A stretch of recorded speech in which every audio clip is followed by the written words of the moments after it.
Well, tributes for One Punch victim Cole Miller are continuing with events held across the southeast. Joel Dry is at the Sunshine Coast where Cole's father has organised a special water polo gathering. Joel, there's a big turnout there. Sophie, there's probably about 500 people here at the Kawana Aquatic Centre, and while there have been a number of events organised in honour of Cole Miller over the past few days, this one holds particular significance because it's been organised by Cole's dad, Steve, and it's being held at a pool that Steve helps manage. It's been quite an upbeat event. We've seen kids taking part in some coaching clinics, and at the moment some of the country's best water polo players are taking part in some exhibition games. But just a short time ago, there was a very moving moment's silence, and that really has been the pinnacle of what has been a very emotional day. It was a high-powered, passionate show of support.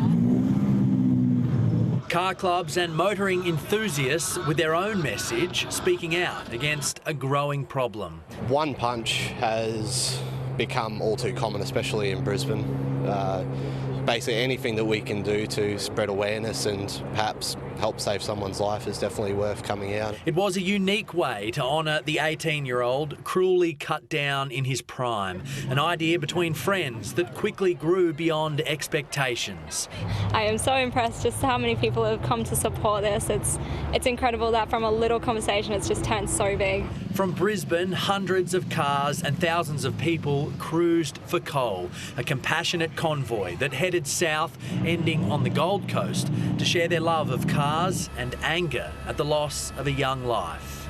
I'm a parent myself of teenagers, and the fear of my kids going out and people just not understanding how easy it is for someone to be killed. It's clear the tragedy of Cole Miller has touched not just his direct family and friends, but the wider community. Almost none of these people actually knew the teenager, but they all felt compelled to be a part of this event.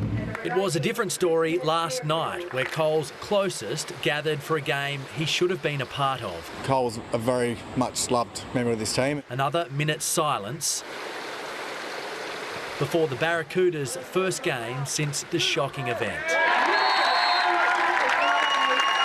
And with Cole's dad and sister watching on, his team honoured him in the best way possible to salute a lost mate. Joel Dry, 9 News.